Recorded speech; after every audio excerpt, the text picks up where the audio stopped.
Ya, Assalamualaikum warahmatullahi wabarakatuh. Selamat pagi.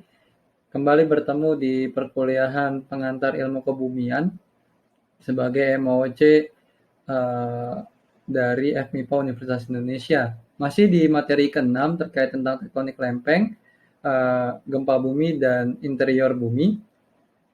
Kita akan bahas ke materi yang ke-7 atau bagian yang ke-7 terkait tentang pengukuran gempa bumi. Nah, dalam pengukuran gempa bumi setidaknya kita mengenal yang namanya gelombang gempa bumi, di mana gelombang gempa bumi tersebut bisa terukur dengan alat instrumennya yang kita sebut sebagai seismograf. Jadi seismograf itu adalah instrumen yang merekord dari gelombang gempa bumi. Ingat ya, seismograf yang mengukur gelombang gempa. Nah, hasil dari yang terukur dari seismograf itulah yang kita sebut sebagai seismogram. Jadi grafik tadi ya untuk yang fluktuasi dari gelombang gempa buminya ini yang kita sebut sebagai seismogram. Sedangkan gelombang permukaan adalah gelombang seismik yang dia berada atau berjalan di permukaan bumi. Jadi di dekat permukaan ya, di dekat surface. Nah, itu yang kita sebut sebagai gelombang permukaan. Nah, ini ada kita kenal sebagai gelombang seismik. Gelombang seismik itu adalah salah satu contoh dari gelombang mekanik, di mana gelombang mekanik syaratnya adalah dia hanya bisa menjalar atau bisa mentransformasikan si gelombangnya itu hanya melalui medium.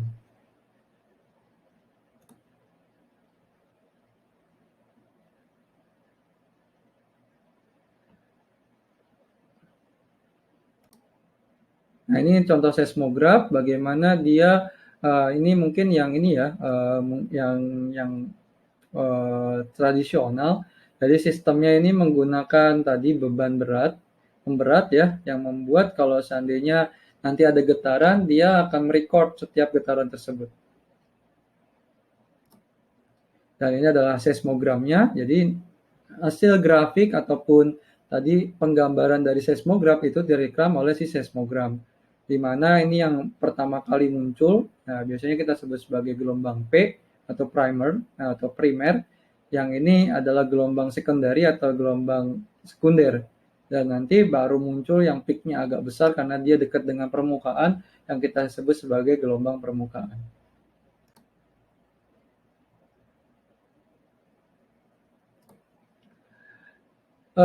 Untuk tadi ya sudah saya jelaskan, jadi untuk gelombang tubuh atau gelombang body ini didefinisikan menjadi dua bagian. Yang pertama adalah gelombang primer atau P dan gelombang sekunder.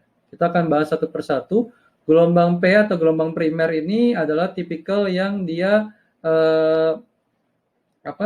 dia adalah yang transversal ya, yang longitudinal. Jadi dia directionnya itu dia seperti ini gelombangnya.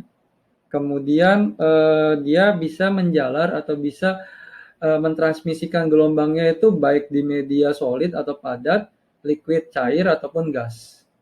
Nah, biasanya dia kecepatannya paling cepat dibandingkan gelombang yang lain. Makanya dia muncul paling pertama di seismogram. Oke, kemudian yang kedua adalah gelombang es. Gelombang es ini kita kenal sebagai gelombang transversal. Nah, jadi dia dia hanya bisa menjalar melalui media padat. Untuk media cair ataupun media gas dia tidak bisa menjalar. Jadi kalau seandainya ada gelombang gempa dan itu adanya di laut ya, tapi kan memang sebelumnya kan material dasar samudranya juga masih padat. Jadi ketika sudah masuk ke media cair ya dia sudah nggak terekam kembali untuk gelombang es ini. Dan karena dia sifatnya adalah gelombang transversal, maka dia adalah salah satu gelombang yang lebih merusak dibandingkan gelombang primer. Kenapa? Karena kalau gelombang sekunder ini dia karena transversal dia akan merobek dari struktur bangunan yang ada. Kalau longitudinal kan tidak merobek dari struktur bangunan. Tapi sayangnya ya tadi dia hanya bisa merambat di media padat untuk yang gelombang sekunder ini. Nah ini ya gelombang seismiknya. Ini bagaimana kita melihat dari pergerakan gelombang. Ini kan untuk yang gelombang primer dia sifatnya longitudinal, dan ini untuk yang gelombang transversal. Transversal untuk yang gelombang secondary. Makanya struktur bangunannya akan cenderung lebih merusak ya di bagian gelombang secondary ini. Kemudian ini untuk yang typical grounding ya. Jadi ini nanti ada relay dan loft. Jadi untuk yang grounding ini yang kita sebut sebagai gelombang relay. Jadi dia sifatnya grounding atau menggelinding di dekat permukaan. Oke, kemudian untuk mengukur gempa bumi, kita juga harus tahu di mana lokasi dari pusat gempa bumi. Karena kan nggak mungkin kan kita berada selalu di posisi di pusat gempa bumi. Pasti ada tempat pengukuran yang memang didesain khusus untuk bisa mengestimasi atau mengukur atau menghitung di mana sih pusat dari gempa bumi tersebut. Nah, biasanya nanti kita akan sebutkan sebagai untuk perhitungan dari jarak dari earthquake. Nah, biasanya kita akan memanfaatkan tiga lokasi stasiun, 3 stasiun pengamatan.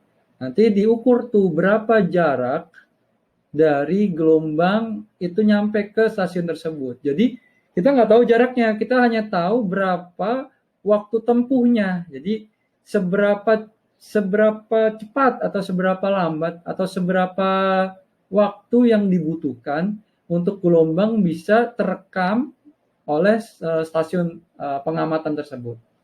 Nah, dari berapa jarak, berapa waktu yang dibutuhkan, nanti kita bisa menghitung berapa jarak dari lokasi dengan memperhitungkan pakai rumus simpel aja, rumus sederhana dengan kita mengetahui bahwa S sama dengan V dikali T, di mana velocity kita tahu berapa perambatan di lokasi tersebut, kemudian waktu tempuhnya berapa, maka kita akan mengetahui seberapa jauh jarak pusat gempa bumi dengan stasiun pengamatan. Kemudian yang berikutnya direction-nya. Nah, direction-nya tadi ya kita bisa perhitungkan bagaimana kita bisa memperhitungkan tadi dari 3 tersebut kira-kira arah perambatannya itu ke arah mana sih? Dan untuk zonasi gempa bumi ini biasanya akan dekat dengan lokasi zona-zona yang celahnya sempit ya. Biasanya di lokasi yang nggak luas gitu loh. Jadi ya di lokasi yang pusat gempanya ya dekat-dekat situ aja yang biasanya akan rusak. Iya tadi ini untuk memperhitungkan berapa sih jarak pusat gempa bumi dari stasiun pengamatan nih aja dari jarak antara P wave dengan S wave. Nah, ketahuan lokasinya nanti akan ketahuan nih kira-kira berapa menit sih, berapa jauh nih, berapa meter pusat gempanya sih dari permukaan gitu. Jadi ada grafik konversinya sebenarnya untuk memperhitungkan itu. Kemudian nanti kita akan dapatkan nih tadi ya, ini misalnya 8.000 dari Montreal, kemudian dari Paris 6.700, kemudian dari Sao Paulo 5.500, kemudian dicarikan lokasi titik impitnya. Nah, disitulah lokasi epicenternya. Nah, ketahuan epicenternya, kemudian ini tadi sekitar 3.800 ya, berarti kira-kira distance to epicenternya atau kedalamannya itu sekitar 3.800 km dari epicenter yang ini. Itu cara ngitungnya. Kemudian untuk menghitung dari gempa bumi sebenarnya ada skalanya ya. Skalanya ada 2 di sini yang terkenal. Yang pertama mungkin yang paling tua yaitu kalau teman-teman mendengar mungkin pas awal-awal gempa bumi Aceh ya 2004 pasti kenalnya istilahnya SR atau skala Richter. Tapi sekarang udah jarang ya, kan udah hampir nggak ada, kita tidak pakai. Jadi biasanya pengukuran dari skala Richter ini didasari dari amplitude yang terbesar dari gelombang seismik. Nah, setiap unit dari magnitude Richter ini kurang lebih setara dengan 32 peningkatan dari setiap energi. Tapi sayangnya, jeleknya dari si Richter scale ini adalah ketika gempanya itu sangat besar, biasanya ukurannya udah nggak akurat lagi. Akhirnya digantilah dengan momen magnitude, atau mungkin teman-teman kenal dengan istilah MO ataupun MW ya, MW atau magnitude wave ya. Nah, ini didasari dari penurunan dari nilai displacement yang terjadi sepanjang zona sesar. Nah, untuk momen magnitude ini biasanya dilakukan pengukuran dari gempa bumi ya, karena hanya skala magnitude yang dapat mengestimasi dengan tepat berapa sih energi yang teriris ke permukaan. Dan untuk gempa-gempanya tidak ada batasan kekuatannya. Jadi ya gempa besar pun bisa terukur dengan baik dengan memanfaatkan momentum magnitude ini. Nah, ini ya tadi untuk momen magnitude, jadi dari 2 sampai 8 ya. Kemudian ini efek dari epicenternya, dan ini untuk estimasi berapa sih jumlah per tahunnya. Jadi semakin kecil momen magnitudenya, maka semakin sering ya terjadi di bumi ini. Dan ini untuk skalanya ya. Jadi kalau 4 sampai 4,9 tuh bisa terasakan dengan sangat kuat ya gitu.